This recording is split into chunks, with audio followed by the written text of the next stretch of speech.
유진투자증권 허재한 상무와 자세한 이야기 나눠보죠. 상무님 어서 오십시오. 네, 안녕하십니까. 와, 코스피 오늘 종가 기준 5,170포인트를 넘어서면서 이제 전임 미답의 길을 계속해서 걸어가고 있는데요. 오늘 코스닥도 같이 폭등을 하고 양시장 나란히 사이좋게 급등하는 모습을 보였습니다. 그런데 상무님의 리포트에서 이전의 주가 급등 국면과는 조금 다른 급등 상황이다라고 표현을 하셨어요.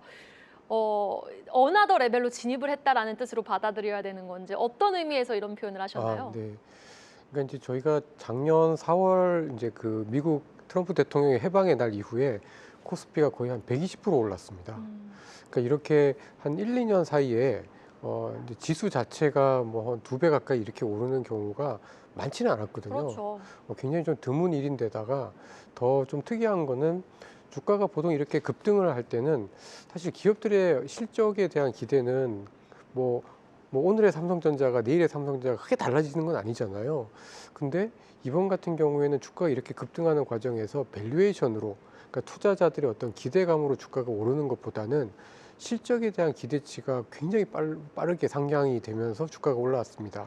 근데 그러다 보니까 주가가 이렇게 올랐는데도 별로 이렇게 밸류에이션 상에서 과열의 조짐이라든지 과다한 조짐들이 잘 찾아보기가 굉장히 어렵다라는 게 아마 이전하고 좀 굉장히 좀 다른 측면이지 않나라고 좀 보여지고요.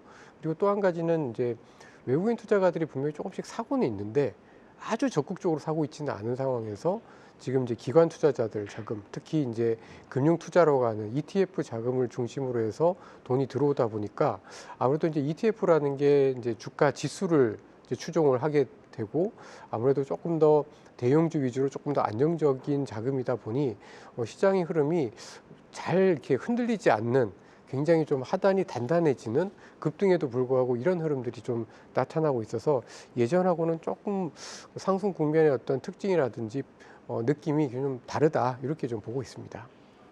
지금 가파르게 올랐어도 PER로 보면은 코스피는 저평가의 굴레를 막 벗어난 것이고 아직도 밸류에이션상으로는 저평가 국면이다라고 이제 말씀을 해주신 건데, 그렇다면 이제 정부의 활성화 정책을 또 이제 바탕으로 그 힘을 믿고 지금 ETF 자금이 강하게 들어오는 코스닥의 경우는 어떻게 보시는지 궁금하거든요. 닷컴 버블 이후 처음으로 오늘 또 종가 1,100포인트를 돌파하면서 마감했습니다. 어떻게 보셨어요? 사실 좀 그래도 코스닥 시장 자체를 나쁘게 보고 있지는 않습니다만은 코스닥 시장이 갖고 있는 한계가 좀 있습니다. 그러니까 이제 어떻게 보면 코스닥 시장 같은 경우에 상장 종목 수가 너무 많습니다. 그러니까 이제 지난 10년 동안에, 그러니까 2015년, 16년에 코스닥 기업의 상장 기업 수가 1,000개였거든요. 네. 근데 지금 한 1,870개 정도 됩니다. 그러니까 10년 사이에 800개, 그러니까 1년에 한 80개씩, 90개씩 계속 늘어나고 전혀 이제 퇴출은 없었기 때문에 시장 내에서 보면은 뭐 부실 기업에 대한 정리라든지 이런 것들이 분명히 좀 필요한 상황이다라는 거가 이제 첫 번째 한계점이고, 이제 두 번째 한계점은 이익이 크게 늘지는 않습니다. 그러니까 물론 뭐 어차피 코스닥 시장이 기업의 이익보다는 어떤 성장성을 보고 가는 거기 때문에 크게 뭐 이게 의미가 있느냐라고 반문하실 수도 있지만, 뭐 기본적으로 어쨌든 시장이 성장을 하려면 이익도 기대감이 먼저가 됐든 어떤 뒤에 가든 어쨌든 이익이 늘어나야 되는데, 작년에 코스닥 기업들의 전체 이익이 한 5조 6조로 2021년 대비해서 한 반토막 정도 난 거거든요. 그래서 사실은 코스닥 같은 경우에는 되게 한계가 있긴 한 것 같습니다. 근데 이제 그럼에도 불구하고 지금 시장은 작년에 이제 코스피가 거의 70%, 그리고 이번 달 들어서 거의 20% 넘게 이제 오르는 과정에서 코스닥 시장은 사실 작년에 한 30% 정도밖에 못 오르다 보니까 상대적으로 좀 덜 올랐다는 거.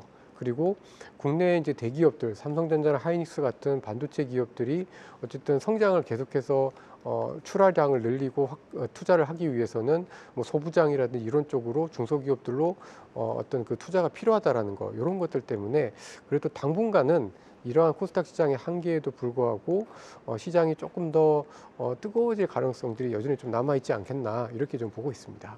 네, 코스닥도 이제 살아날 여력은 또 포착이 되고 있다라는 말씀으로 정리를 해주셨는데, 지수형 펀드에 투자하는 자금 유입 속도가 아주 가파릅니다. 사실 상무님께서 2달 전에 출연하셨을 때도 이 지금 ETF로 유입되는 자금에 주목을 해야 된다라고 말씀하신 바가 있는데, ETF로 들어오는 자금의 속도가 무섭게 빨라지다 보니 지금 지수 급등 속도도 빨라졌거든요.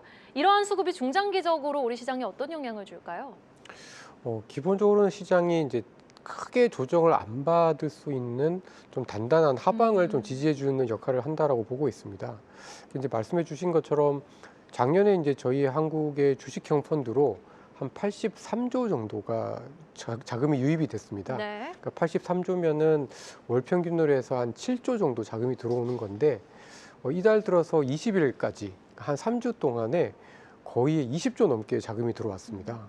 그러니까 이제 지난해 이제 3개월치 자금이 3주 만에 들어온 거죠. 와. 그러니까 어마어마하게 들어온 거고 그만큼 지금 주식시장으로의 어떤 자금 유입이 굉장히 좀 빨라지고 있다 이렇게 좀 봐야 될 것 같고 아무래도 이제 이런 상황이면은 이제 주가가 좀 많이 올랐는데도 불구하고 돈이 계속해서 들어오고 있고 이 들어오는 거에 비해서 지금 기관 투자자들이 전부 다 사지는 못했거든요. 그러니까 오히려 장중에 빠지면 들어 올리고 빠지면 들어 올리고 하는 이런 그 하방의 힘이 굉장히 좀 강해지고 있다 이렇게 좀 평가를 할 수 있을 것 같습니다. 네. 그리고 반도체 영업이익 증가율이 지금 현재도 계속해서 증가하고 있습니다. 오늘 ASML이 수주량까지 발표를 네. 하면서 반도체 소부장 쪽이 마감 직전에 또 한 번 상승폭을 강하게 확대하면서 마감하는 모습을 보이기도 했는데 자, 어제는 시티그룹에서 HBM 가격의 가파른 상승을 근거로 SK하이닉스 목표가 지금 140만 원까지 제시한 상황이거든요. 전자닉스의 상승 주도력을 주목해야 되는 타이밍입니까? 아니면 이제는 좀 시선을 반도체 소부장으로 옮겨봐야 되는 타이밍입니까? 네. 저는 지금 정도면 그래도 좀 다른 쪽으로도 좀 눈을 돌려야 되지 않나라고 좀 보고 있습니다. 근데 이제 그렇다고 해서 그게 반도체가 나빠서 그런 거는 아니고요. 근데 약간 좀 부담이 되는 거는 이 반도체 가격의 경우 지금 올라가는 속도가 너무 빠릅니다. 그러니까 이제 저희가 이제 가끔 DDR 가격도 보고 디램 가격도 보고 낸드 가격들도 보고는 있는데 이제 이런 것을 종합해서 보는 디램 인덱스라는 게 있습니다. 디램 프라이스 인덱스라고 해서 디램 가격을 디램 익스체인지 인덱스라는 이 디램 가격의 이제 종합 주가 지수 같은 게 있는데 이게 지난 1년 동안 1000%가 넘게 올랐습니다. 와. 그러니까 많이 올랐죠. 네. 너무 많이 올랐죠. 그러니까 이건 거는 사실 이렇게 두 번 다시 볼 수 있을까라는 생각이 들 정도로 반도체 가격이 지금 많이 올라가고 있는데 결국은 돈의 흐름이라는 거는 그 다음을 집중을 해야 되는데 이렇게 반도체 가격이 올라가면 결국은 삼성전자나 하이닉스가 공급을 좀 조절을 한다고 하더라도 결국은 공장을 지어야 되고 캐파를 늘려야 됩니다. 이걸 늘리지 않으면은 이 반도체를 쓰는 사람들의 부담과 비용이 너무나 높아지고 결국 이런 것들이 오히려 더 출하량을 줄일 수가 있기 때문에 이때는 지금은 조금 더 출하량을 늘리는 쪽으로 설비 투자를 늘리는 쪽으로 될 가능성이 높다라는 점에서 보면은 오히려 지금은 좀 반도체 장비 또 소재 이런 쪽들에 좀 더 관심을 갖는 것이 좀 더 바람직하지 않겠는가 이렇게 좀 보고 있습니다. 네, 알겠습니다. 섹터 관련해서도 질문 드려봤고요. 그리고 오늘 대한민국의 증시 시총이 독일 증시 시총을 넘어섰다고 합니다. 이제 한국 주식시장 앞에 선두로 서 있는 나라는 미국, 일본, 프랑스, 대만 4개 국가밖에 없는 건데요. 글쎄요, 지금 가파르게 올라온 것은 사실입니다만 주요국 대비해서 국내 증시 밸류에이션 여전히 저렴한 편입니까? 저는 그렇다고 생각을 하고 있습니다. 그러니까 이게 이제 긍정적으로 보면은 앞으로도 더 저평가가 해소될 수 있는 여력이 남아 있다라고 볼 수도 있고 나쁘게 보면은 아직도 우리는 고질적으로 좀 싼 영역에 있다 이렇게도 좀 볼 수가 있는데요.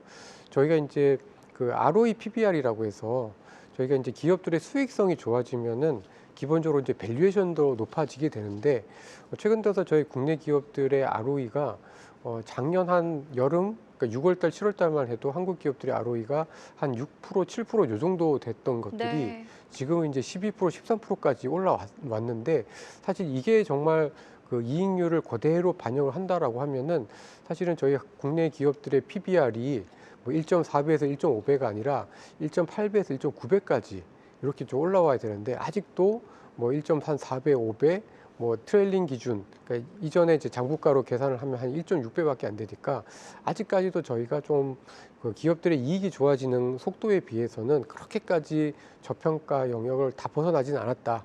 아직도 조금은 싸다 이렇게 저는 좀 평가할 수 있을 것 같습니다. 자, 허재원 상무님과는 여기서 인사드려야 되겠습니다. 유진투자증권 허재원 상무님과 전략 이야기 나눠봤습니다. 말씀 고맙습니다. 계속해서 다양한 경제 이슈를 알고 싶다면 구독과 좋아요, 알림 설정 부탁드립니다. AI 캐스터 권미정이었습니다.